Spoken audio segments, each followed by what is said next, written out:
All right, guys, we're once again talking to Rebecca Koffler, former high-level U.S. intelligence officer. She was born and raised in the Soviet Union.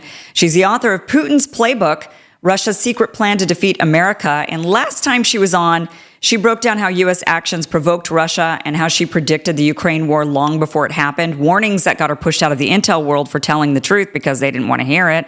And tonight, we're going to shift our focus to something else they don't want to hear, the Middle East, specifically, of course, the war between Iran and Israel. Rebecca has been combing through years of U.S. intelligence threat assessments, and what she's found might shock you. Not one document in the past 5 years says Iran is actually developing a nuclear weapon. That's right, the justification we keep hearing for war doesn't match what's in the classified files. So what's really going on? Why the push for escalation, and who benefits? Rebecca, thank you so much for joining us. Welcome to the show. Of course. Such a pleasure to be here with you and your audience, Kim. I wish it were under better circumstances, right? But here we are on the precipice of World War III, or maybe we're already in it. You know, some people will say we're actually, when the history books are written, they'll look back and say, oh, you were already in World War III. The beginning stages of it maybe was Russia and Ukraine, and that was kind of like when they write the history books, they'll say, well, it started back in February of 2022, right? And then it kind of, you know, like maybe we are already in the middle of it. I don't know, because world wars tend to last, a decade or something. So, I mean, what is your assessment? So you've looked at the threat assessments, every document that says, for the last 5 years, saying Iran is not developing nukes. On your Twitter profile, or X, whatever we want to call it these days, you even called for the DNI, to Tulsi Gabbard, Director of National Intelligence, to declassify their most recent ICAs and NIEs. What does that stand for, the ICAs and NIEs? ICA is an intelligence community assessment. NIE is the flagship product of the intelligence community. It is called the National Intelligence Estimate. Both of these documents, the ICA is a shorter version, and it is produced relatively fast. It can be produced as fast as about 3-5 days, as long as about 3-4 months. Okay. The NIE takes a lot longer. It takes a year, or sometimes it can take, depending on the topic, 2 years. But all of the agencies at the agency director level approve. They have to approve these documents, right? The 18 intelligence agencies. If somebody disagrees, there has to be a footnote, but usually it is a consensus. So Okay. These are the documents that I know for a fact that they do exist right now. And that's why I called on Tulsi Gabbard to declassify, so that the American people are actually in the know. So we all understand what is driving President Trump's decision calculus to shift, to have this dramatic shift from no more foreign wars to, yes, not only we're going to support Israel in striking Iran's nuclear program, but actually we are supporting regime change. And, oh, by the way, the United States may strike Iran itself, which almost certainly will escalate into World War III. That I would like to address the question that you, at some point during this conversation, that you said, are we in what? So what is that intelligence? Because a lot of things just simply don't smell right to me. Yeah. Yeah. I mean, and it's a great thing that you've brought that up. We deserve to see what it is that they believe, the weapons of mass destruction. I mean, the same exact narrative that they used on us to get into the Iraq war, they're doing it again. I can't believe people are buying it, rather than saying, oh, really? Show me the evidence. And that's what you're saying. Oh, really? Show us the evidence. Show us the evidence this time. You think that you got weapons of mass destruction? We heard that last time. And everything that you've shown us over Tulsi Gabbard just in March was testifying, saying that Iran is not building a nuclear weapon. And suddenly, you know, the Israelis say, yes, they are. And Trump now says, yes, they are. And even when Trump was asked, well, your director of national intelligence says they aren't. And he says, I don't care what she says. I think they are. Okay, well then, why do you think that? You should have to show us the documentation if you are going to be throwing American bodies at this war. And that is exactly what they're going to do. I mean, if the United States strikes Iran, what do you think is going to be the outcome of that? Well, the outcome is going to be catastrophic. And what that means, it's going to propagate across multiple dimensions: security, economy, and it's going to backfire at the United States. How so? Uh, what I don't, what Iran will not likely do. I don't want people to misinterpret it. Let's be very careful with our words here. Iran is likely not going to strike the United States homeland proper, right? Mm-hmm. So that's out of the question. But Iran can strike United States interests any basis, right? Iran, and that's based also on several years worth of intelligence assessments, has the largest stockpile of missiles, ballistic missiles, cruise missiles in the region. And now that Iran and Russia are in a strategic alliance, Iran can rely on so much more capability than it could otherwise without Mm-hmm. Russia, without China support, without North Korea support. Second, Iran has also a top-notch cyber attack capabilities, right? That it can bring to bear attacking the United States. The United States is extremely vulnerable in terms of our cyber networks. Our critical infrastructure is extremely vulnerable, and it's penetrated not just by Iran, but by Russia, China. It is called strategic targeting. They have pre-positioned already, and they've been doing it for many, many years, right? So that in the time of crisis, just like right now, and we are very, very firmly on the escalation ladder, they can just like pull the trigger. They can turn our electrical grid down. They can, turn off poison our water. And it actually has happened. There are cases, and I've written about it in, I believe on Fox News. I have a piece, an analytic piece describing how Iran has already done that in several states in U.S. homeland, right? And it's just by chance we were able to stop that. Well, those are the kinds of strategic level, non-nuclear capabilities that they have to really create havoc here. I'm not even talking about the sleeper cells that they have here, right? So they can achieve a lot of destruction in U.S. homeland without actually producing a nuclear mushroom cloud. This is what I'm referring to. And then it has what we call in the intelligence business a second and third order effects that, in my assessment, nobody's looking right now. What do I mean by that, right? So oil prices.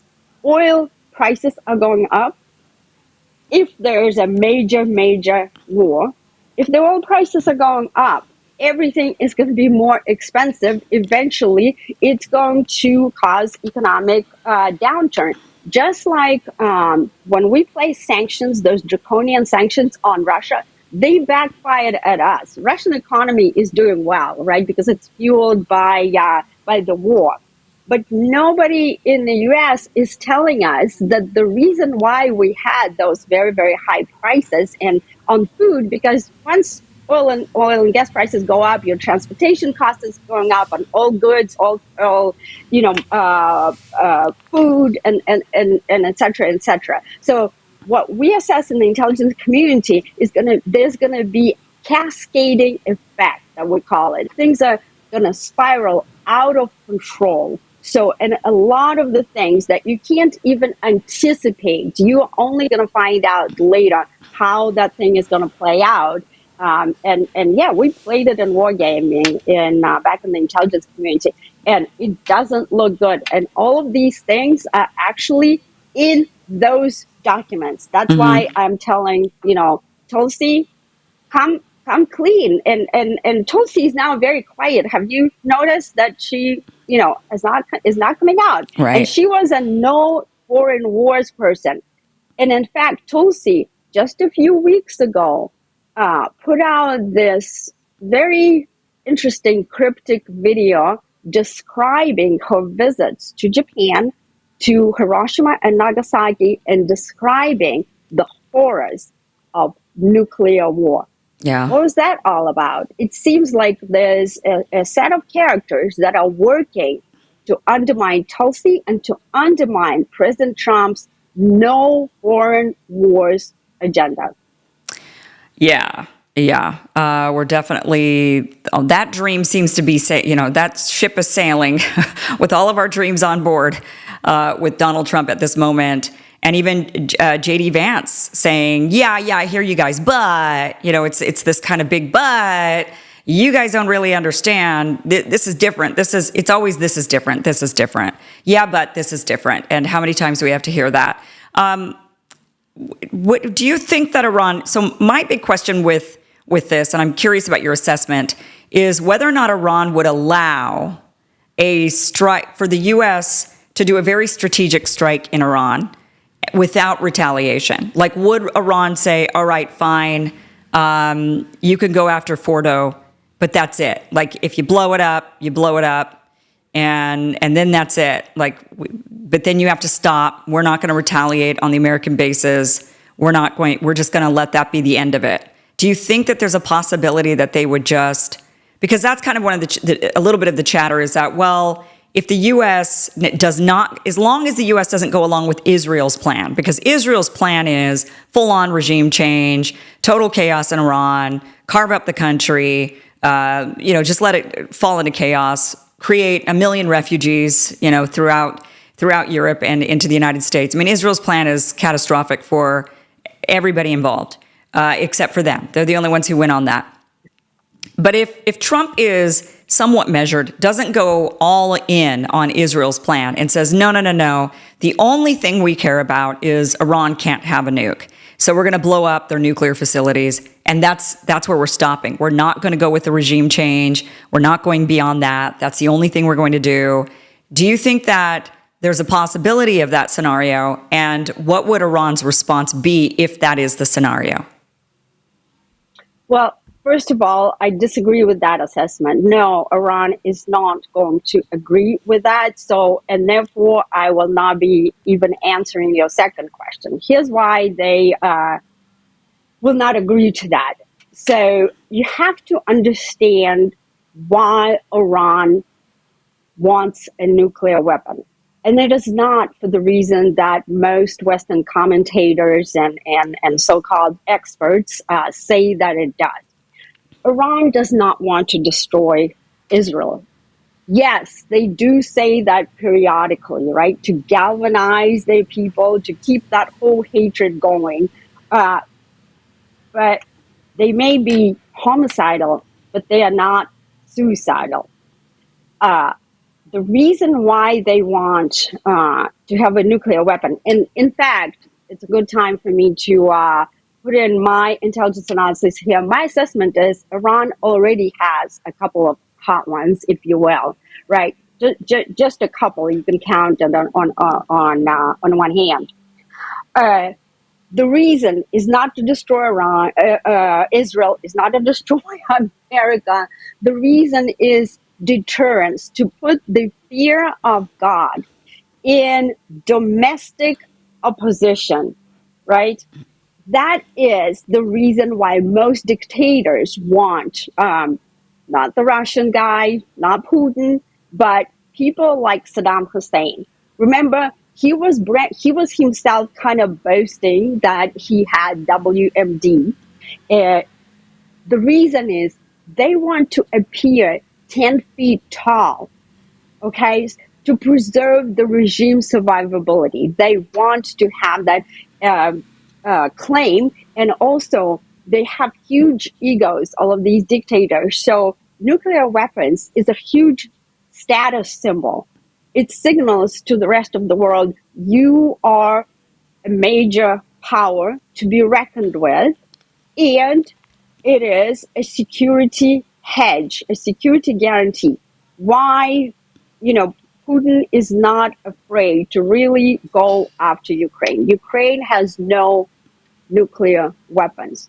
Why President Biden did not originally, when he was in good cognitive condition, which, we don't know exactly when that time was, Yeah. but he was warning about nuclear Armageddon, and he was not going to authorize long range missiles to be given to Ukraine and to use against Russia, is because he knew, right? It's only at the end of his presidency, when someone else was, pulling the strings, that they did that.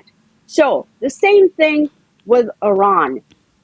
That is the reason why they want to have that nukes. But the people who are driving this whole thing within President Trump orbit, within the intelligence community right now, they either don't understand why Iran is driving that program, or they understand and they deliberately want to sabotage President Trump's agenda, and they want to cause this, rift, the schism between the GOP and the MAGA people, so that they can prove President Trump is not living by his promises, which got him elected. Here we go. Here's another foreign war. I don't know what the rationale is, but several things, like I said, do not add up. And we can go through these things that don't add up. Okay, but let me ask you, if you think that Iran already has nukes, then aren't they justified in doing what they're doing? I mean, if it's true that Iran already has them, then they should have gone in, using their logic, they should have gone in yesterday, like way before now, before they got those nukes, they should have gone in, because that's the whole point. Like, that's what they're saying they're trying to do. Who's justified? I'm sorry, I don't. Well, the Israelis and the Americans apparently would be justified in going in, and according to their thinking, they're justified in because their whole thing is Iran can't have a nuke. A lot of us are saying, but they don't. So what are you doing? But if you're saying, but they do, then it seems to me like the Israelis, their intelligence, and Trump right now and the people around him, the warmongers, that they're right then. And they're saying, we have to stop Iran from developing any more nukes, and we have to get the nukes that they already have. Of course, they don't want to say, if they already have nukes, they wouldn't want to say they already have nukes and we have to get the ones that they have, because that's very scary. Suddenly, if we find out that, wait a minute, Iran has nukes and you're going to wage war with them, so they could actually drop a nuke, that would be scary for the population. So they maybe withhold that information. But it seems that then their goal would be, we got to go in and prevent them from having any more nukes, and we got to get the couple that they have. And then it would sound justified to a lot of people.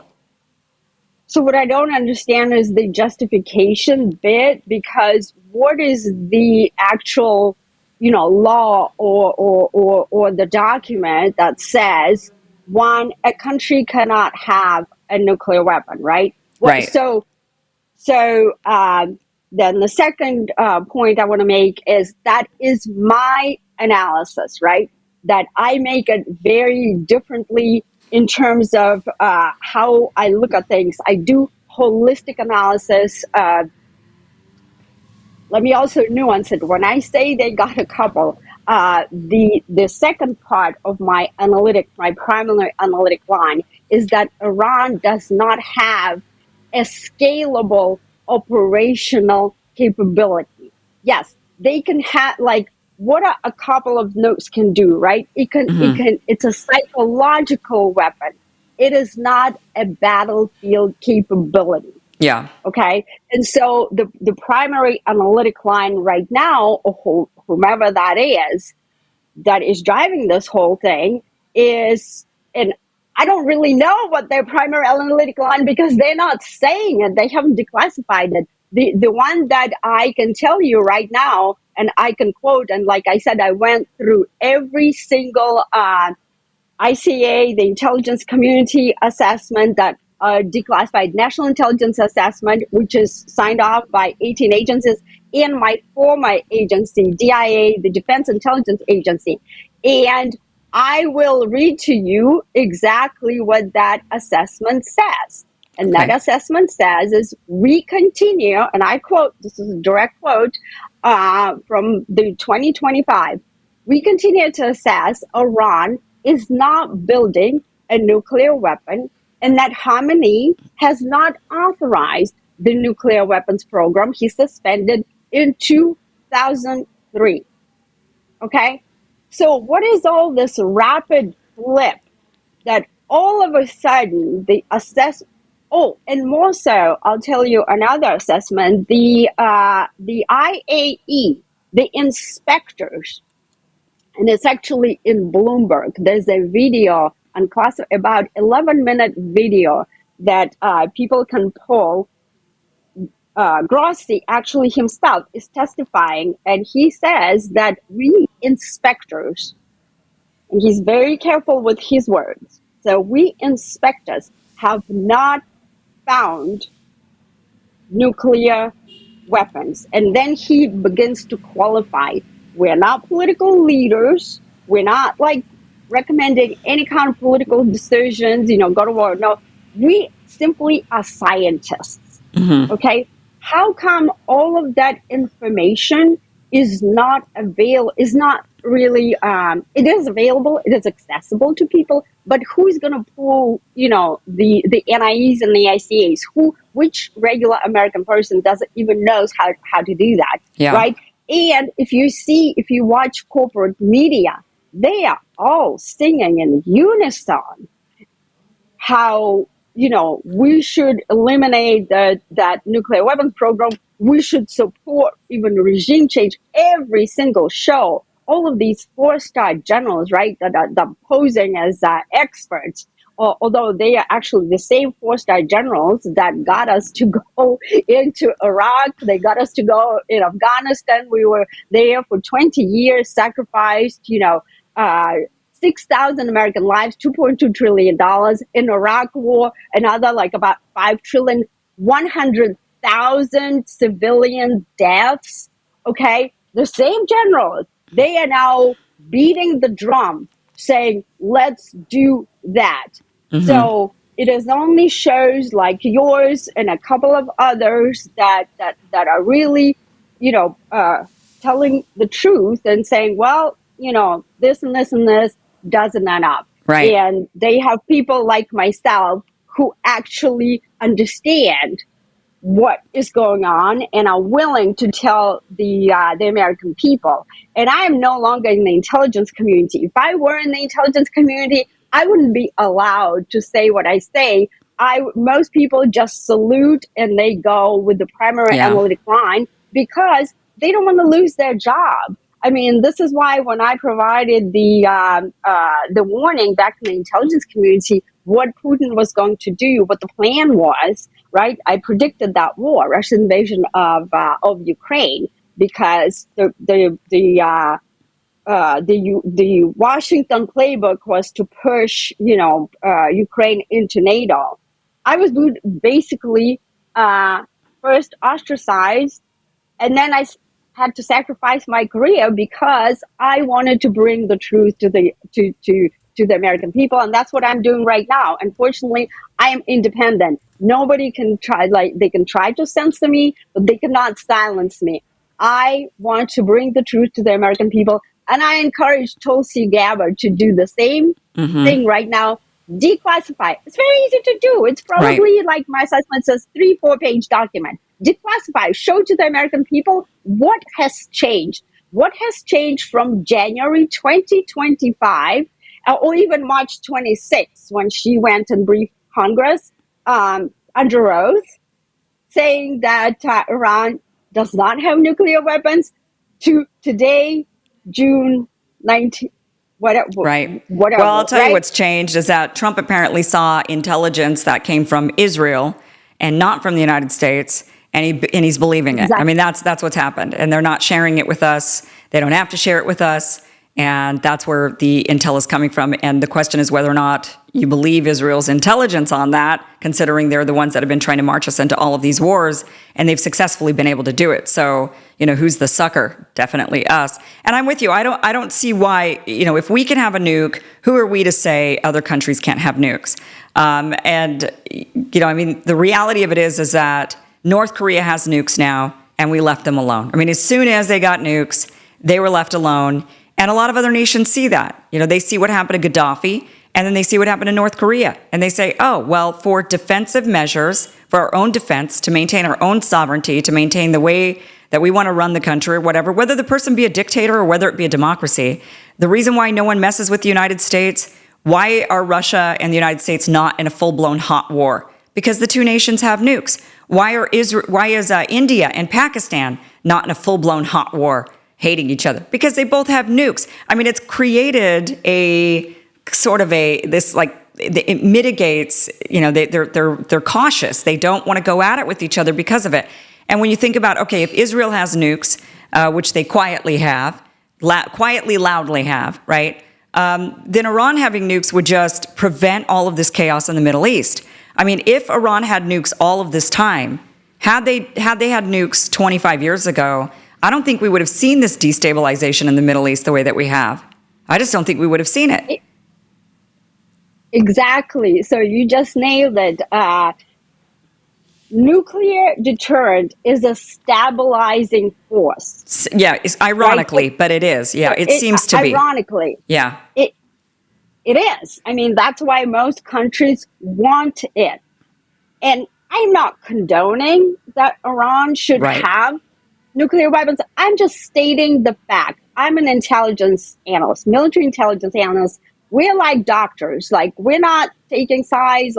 If a person has cancer, you have to tell them you got cancer, right? Right. So I'm just, this is what the situation is. There's a notion in the world of intelligence and geopolitics and geostrategy called strategic stability. What is strategic stability? Strategic stability is roughly, you can call it a balance of forces and other capabilities that major players in the world should have, and it includes nuclear, strategic non-nuclear weapons. It includes cyber capabilities. It includes space warfare capabilities, and a lot of other capabilities we can't talk right now.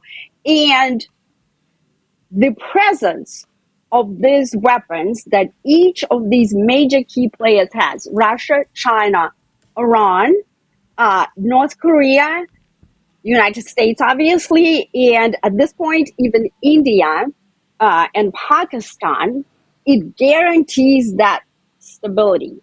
Well, the first person who crossed the Rubicon, even though he did not use these nuclear weapons, was actually Ukraine's Zelensky by attacking Russia's strategic nuclear triad.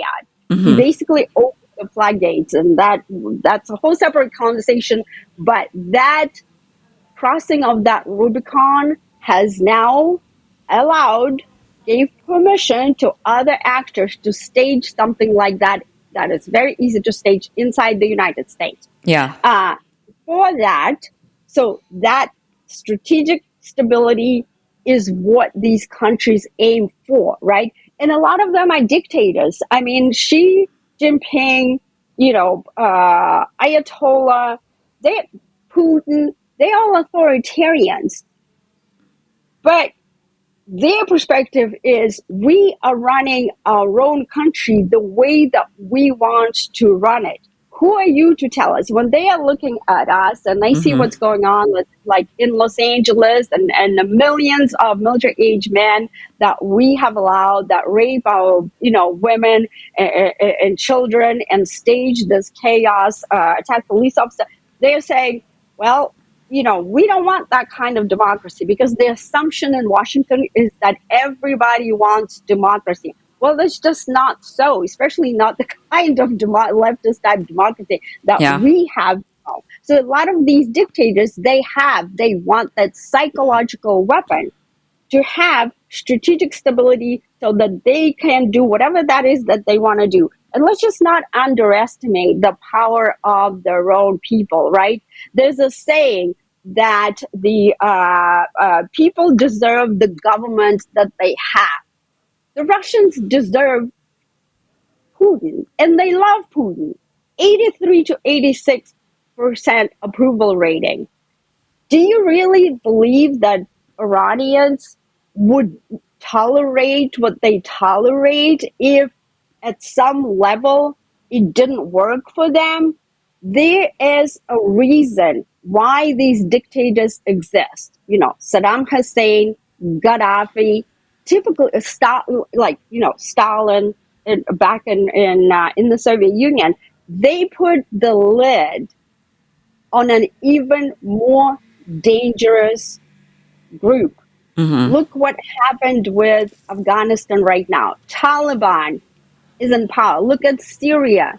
It is run by the terrorist regime. So that is what typically happens. And a lot of the people in Washington, they either don't want to understand or they Right. don't understand. Go ahead. Let me ask you a question about Russia and all of this. So Russia and Iran, China, they've been allied or friendly. I'm not sure exactly how you would characterize their relationships. But what do you think Russia would do if the United States attacks Iran, we go into a full-fledged war? What is Russia going to run to Iran's rescue, help them out? Because in China, do you think they would? Because they're geopolitically, I mean, it's a strategic geopolitical alliance. Do you think that Russia, one thing that I've suspected is that Russia would just say, yeah, okay, you Americans go and fight that war over there. Keep yourself busy so that I could do what I want to do. And you're probably going to have to pull funding from Ukraine because you're not going to be able to do both. And this is going to be a great distraction. So now I get to do whatever it is I want to do. So how do you see Russia's role in this?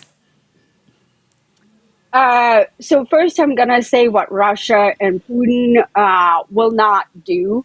And that is they are not necessarily going to, not necessarily, they are not going to join forces and attack the United States. That they are not going to do unless we're in a direct war with Russia.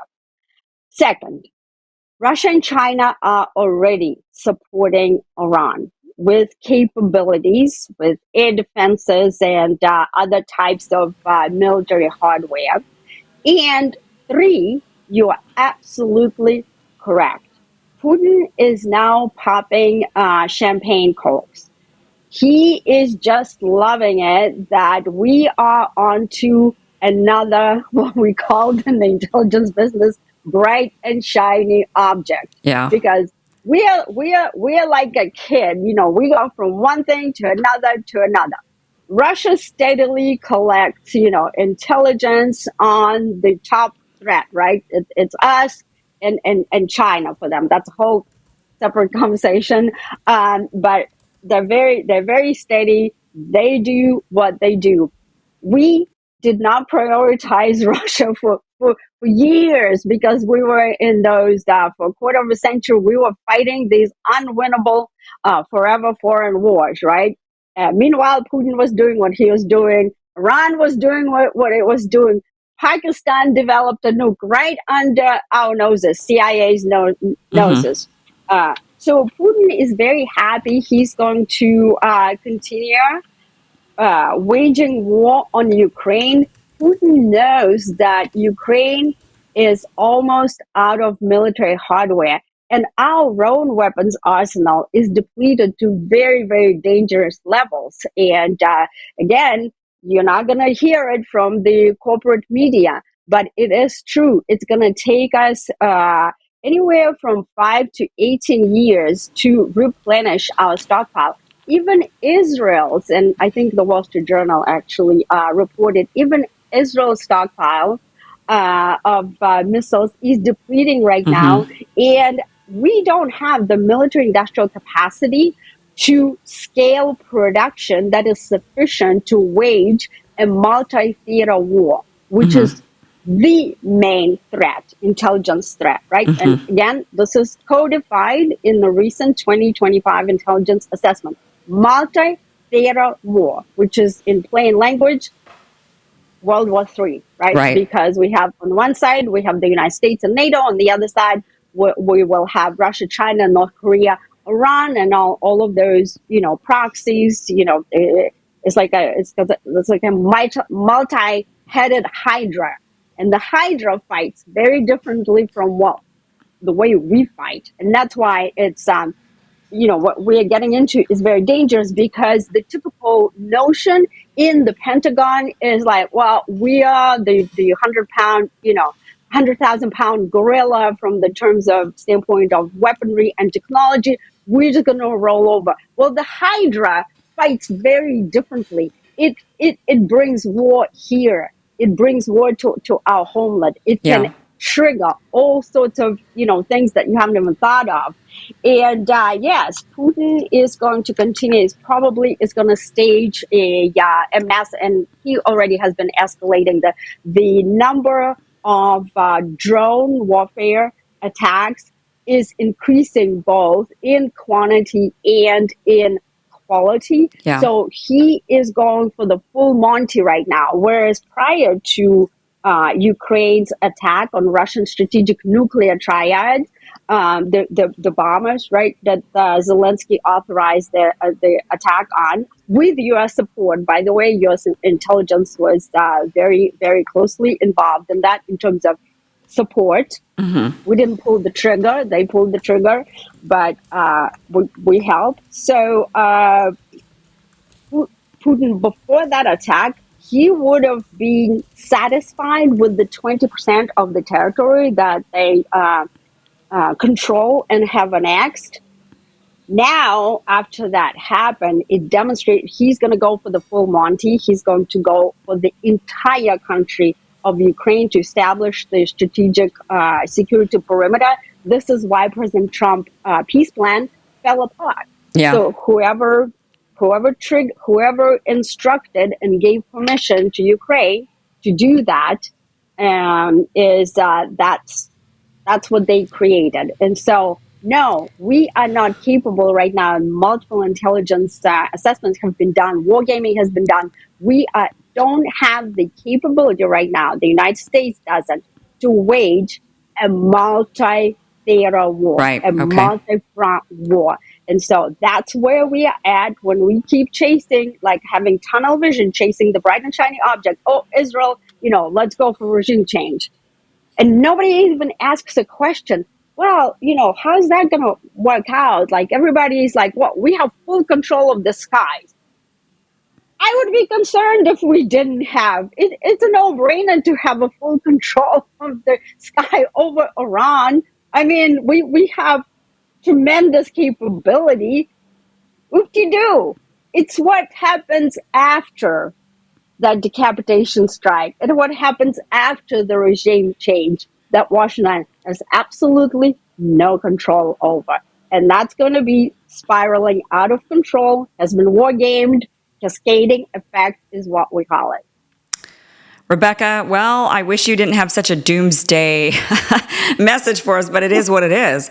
I mean, it is what it is. And this is what the people that are calling for war need to know, because they are calling for, they think it's going to be, I don't know, poppies and peonies when it's all over or something. I don't know what they're thinking, but it's just not going to be. And the people that are, it's interesting to me, what I said earlier in the show is that, there's a lot of people who are calling for this war, and they're the very same people that don't want to see migration into the country. They're the very people that are calling about, saying Europe is flooded with immigrants and we're flooded with immigrants. And they say, well, where do you think they're coming from? They're coming from war-torn area. You can't do both. You can't bomb people and then expect them to not come running. I mean, that's what happens. And so we're going to see another wave of immigrants from Iran coming in. And, they're not going to go to Russia. They're going to come, they're going to go, they got a lot of family in the United States. A lot of them have family in the United States. Tons of Iranians are already in the United States, and they're happy to greet their family. And that's exactly what will happen. I mean, it's it goes against the entire America First agenda. The warmongers and the neocons need to know this. We are now just fighting a war on behalf of Israel because they want it. It's only good for them, so they think, but they're not looking at the long-term gain, the long-term on this either. This is not going to work out in their favor in the long term. But thank you so much for your analysis and being on and giving it and telling it like it is, telling us straight, what you think from your analysis is going on. Really appreciate your insight. So we do have your X account. The link is down below. People should absolutely be following Rebecca on X because she gives updates, and tell people what it is because you're pretty active on X. Sure. So I provide the daily intelligence update on active conflicts. Right now, it's Israel-Iran. I basically describe where we are at and put out my analytic line, which again is independent. I'm sorry to give the doomsday analysis, but like I said, I'm like a doctor. Right. And it's not just me saying, if you look at what's been going on, the U.S. has been flying the other day, E-4B Doomsday plane, right? Mm-hmm. It made a flight to Washington, D.C., and that's the airplane that provides the mobile command and control for the Secretary of Defense to during a nuclear war. Right, that is the airplane that just unexpectedly has been flying around Washington, D.C. So somebody in the Pentagon is looking at what we call continuity of government. When we're in a war, the president goes to a certain location, that airplane goes up with Secretary of Defense, about 112 other officials, and it can stay there up to 7,000 miles when the war goes on. And the commander-in-chief does his thing out of where he is and those officials. So it's not just me saying it. And you see, like, if you pay attention, right, and we call it indications and warning. If you pay attention to what's going on, actually, it will become very, very clear. And that's why I just want to make this information available to people. And every day I do that on my X account, Rebecca at 0132. All right. Well, we do have that link down below, Rebecca. Thank you so much for being here, Rebecca Koffler. Always wonderful to get your analysis. Well, I shouldn't say wonderful because it's kind of dooms. I know. But it's important. It's important. So thank you so much. Of course. Pleasure to be here. Hey, guys, thank you for watching this clip from the full Kim Iversen Show, which you could check out Monday through Friday, 5 p.m. Eastern at KimIversonShow.com. See you there.